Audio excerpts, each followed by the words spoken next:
Hello friends, KG classes में आपका स्वागत है। आज हम आपको poem from an elegy written in a country churchyard by Thomas Gray. संध्या का समय है। कवि एक देहात के कब्रिस्तान में खड़ा हुआ है। उसके सामने निर्धन एवं अज्ञात व्यक्तियों की कब्रें हैं। निर्धनता तथा अभाव के कारण इन व्यक्तियों की प्रतिभा सदैव दबी रही। प्रस्तुत कविता में कवि ने ऐसे ही अभावों से पीड़ित लोगों के प्रति अपनी संवेदना प्रकट की है। कविता का हिंदी अनुवाद। Stanza first. गिरजाघर की घंटियां बजती हैं, जिससे यह ज्ञात होता है कि दिन समाप्त हो गया है। पशु रवाते हुए चरागाह से घर की ओर चलने लगे हैं। थका हुआ किसान भी घर की ओर धीरे धीरे आ रहा है। कब्रिस्तान में अंधकार तथा कवि के अलावा कोई नहीं है। स्टैंजा 2। निर्धन ग्रामीणों की इल्म के वृक्षों के नीचे तथा सदाबहार वृक्षों की छाया में अनेक कब्रें हैं, जिन पर सूखी घास उगी हुई है। ये कब्रें मिट्टी का ढेर लगती हैं। इन संकरी कोठरियों अर्थात कब्रों में गांव वालों के पूर्वज सदा के लिए लेटे हुए हैं। स्टैंजा 3। प्रातः काल की शीतल सुगंधित वायु की आवाज़, तिनकों से बने घोंसले से अबाबिल चिड़िया का चहचहाना, मुर्गे की तेज आवाज़ अथवा शिकारी के बिगुल की ध्वनि इन मृत पूर्वजों को कब्रों से नहीं उठा पाएगी। स्टैंजा 4। महत्वाकांक्षी व्यक्तियों को कब्र में दफने हुए निर्धन व्यक्तियों के उपयोगी श्रम, साधारण वस्तुओं में आनंद तथा अंधकारपूर्ण भाग्य का उपास नहीं करना चाहिए। धनी तथा शक्तिशाली व्यक्तियों को इन गरीब व्यक्तियों के छोटे तथा साधारण जीवन इतिहास को घृणा भरी मुस्कान से नहीं सुनना चाहिए। स्टैंजा 5। उच्च परिवार में जन्म लेने की सेखी मारने वाले, शक्ति का अपमान करने वाले सुंदर व्यक्तियों तथा धनी व्यक्तियों सभी की मृत्यु प्रतीक्षा करती है, अर्थात सभी मृत्यु के शिकार होते हैं।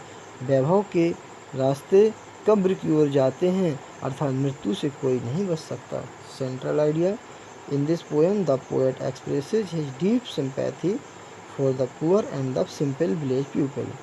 They lie buried in their small grave in a country churchyard. The sweet morning air or the twittering of the swallows or the cock's cry or the horns of the hunters will have no effect on the dead. The poet says that the rich and ambitious people should not laugh at the poor. Death is the end of our life. We should not be proud of our noble birth, position and wealth. Sympathy means सहानुभूति। lie buried means दफने या गड़े हुए पड़े। grave means कब्र। churchyard means कब्रिस्तान। twittering means चहचहाना। swallow means अबाबिल पक्षी। horn means बिगुल। effect means प्रभाव। ambition means महत्वाकांक्षा। meaning stanza first. elegy means शोक गीत। चर्चयार्ड मीन्स कब्रिस्तान। Curfew means here it means an evening bell, संध्या समय बजने वाली गिरजाघर की घंटी। टॉल्स मीन्स रिंग बजती है। Knell means sound of a bell, घंटी की ध्वनि। पार्टिंग मीन्स डाइंग, समाप्त हो रहा। लॉबिंग मीन्स कॉलिंग, रवाते हुए। हर्ड मीन्स पशुओं का झुंड। बिंड मीन्स मूव स्लोली, धीरे धीरे चलना। ली मीन्स ग्रासलैंड, चरागाह। प्लोमैन मीन्स किसान। प्लोट्स मीन्स बॉक्स, धीरे धीरे चलता है। बीरी मीन्स टायर्ड, थका हुआ। Plots is Biri way means दिन भर के काम से थका किसान धीरे धीरे घर की ओर चलता है। डार्कनेस मीन्स अंधकार। स्टैंजा 2। बीनेथ मीन्स अंडर, नीचे। Rugged means old and rough, पुराने तथा भद्दे। इल मीन्स एक प्रकार का जंगली वृक्ष। ई मीन्स एक प्रकार का सदाबहार वृक्ष। हिप्स मीन्स राइजेज, उठती है। टर्फ मीन्स सूखी घास। Mouldering means breaking little by little, मिट्टी झड़ते हुए, धीरे धीरे टूटते हुए। हीप मीन्स ढेर। Cell means small room, but here means small grave, छोटी कब्र। लेड मीन्स बरीड, दफनाए गए। फोर फादर्स मीन्स एंसेस्टर, पूर्वज। हेमलेट मीन्स छोटा गांव। नैरो मीन्स तंग। Stanza third. ब्रीजी मीन्स प्रातःकाल की ठंडी हवा। इंसेंस मीन्स सुगंधित। ब्रीदिंग मीन्स सांस लेना, हवा का चलना। सोयलो मीन्स अबाबिल पक्षी। टोटरिंग मीन्स चिरपिंग, चहचहाती हुई। स्ट्रा बुल्ट मीन्स तिनकों से बना। श्रिल मीन्स लाउड, शार्प, तीखी, तेज। क्लैरियन मीन्स आवाज़। इकोइंग मीन्स गूंजता, रोज मीन्स जगाना, lowly bed means poor grave साधारण कब्र। स्टेंजा 4 एम्बिशन मीन्स महत्वाकांक्षा, यहाँ तात्पर्य महत्वाकांक्षी व्यक्तियों से है। Mock means make fun of उपहास करना। टॉयल मीन्स कठोर परिश्रम। लॉन होमली मीन्स सिंपल साधारण। डेस्टिनी मीन्स भाग्य। ऑब्सक्योर मीन्स अननोन डिम अस्पष्ट अंधकारपूर्ण। ग्रैंड्योर मीन्स शान, यहाँ तात्पर्य शांत तथा शक्तिशाली व्यक्तियों से है। डिसडेनफुल मीन्स हेटफुल घृणा से भरी हुई। एनल मीन्स हिस्ट्री और रिकॉर्ड इतिहास या साधारण अभिलेख।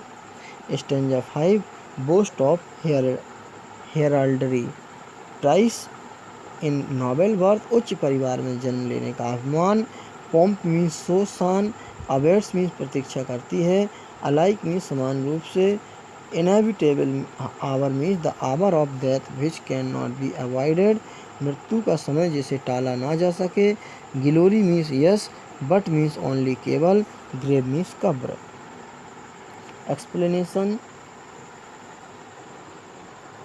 लेट नॉट एम्बिशन से लेकर पुअर इम्पोर्टेंट है। Stanza 4 reference this stanza has been taken from an elegy written in a country churchyard written by Thomas grey.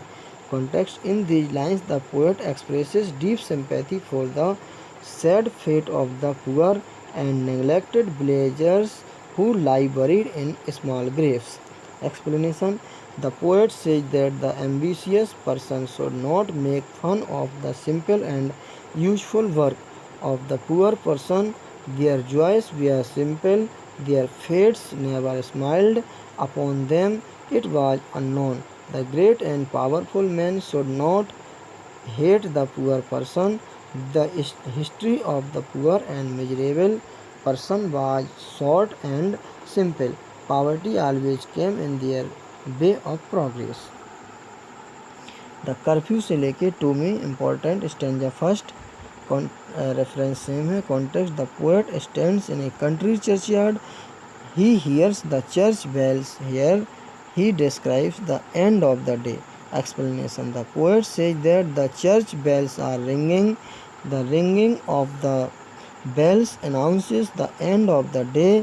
The cattle are slowly returning homeward after grazing in the grassland.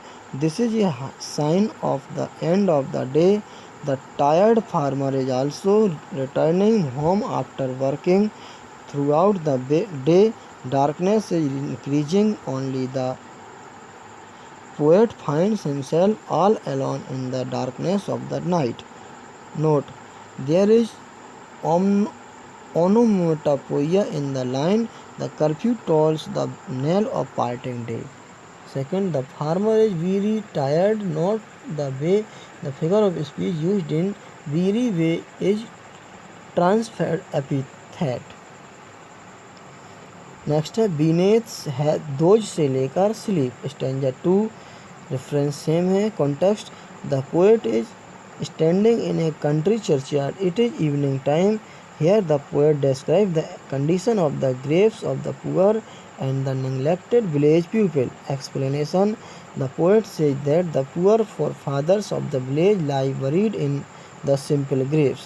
These graves are under the rough elm tree or under the shade of the yew tree.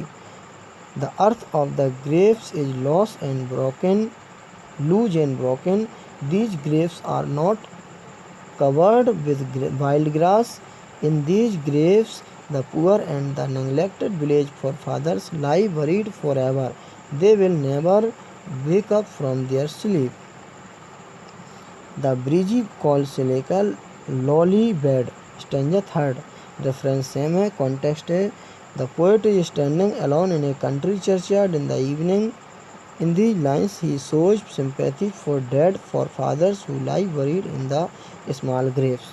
Explanation the poet says that the poor forefathers of the village are taking permanent rest in their small graves. Nothing can bring them back to life.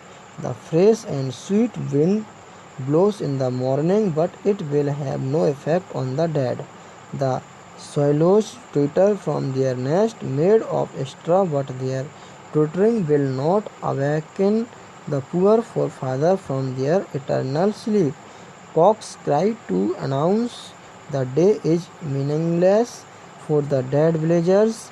The hunters blow their bugles early in the morning to collect the hunters, but even the sound of these bugles will not awaken the dead from their sleep. Note the figure of speech in the swallow twittering is onomatopoeia. Sympathy means सहानुभूति, forefather means पूर्वज, swallow means अबाबिल पक्षी, twitter means चहचहाना, awaken means जगाना, eternal sleep means चिरनिद्रा, announce means घोषणा करना. Thanks. Best of luck.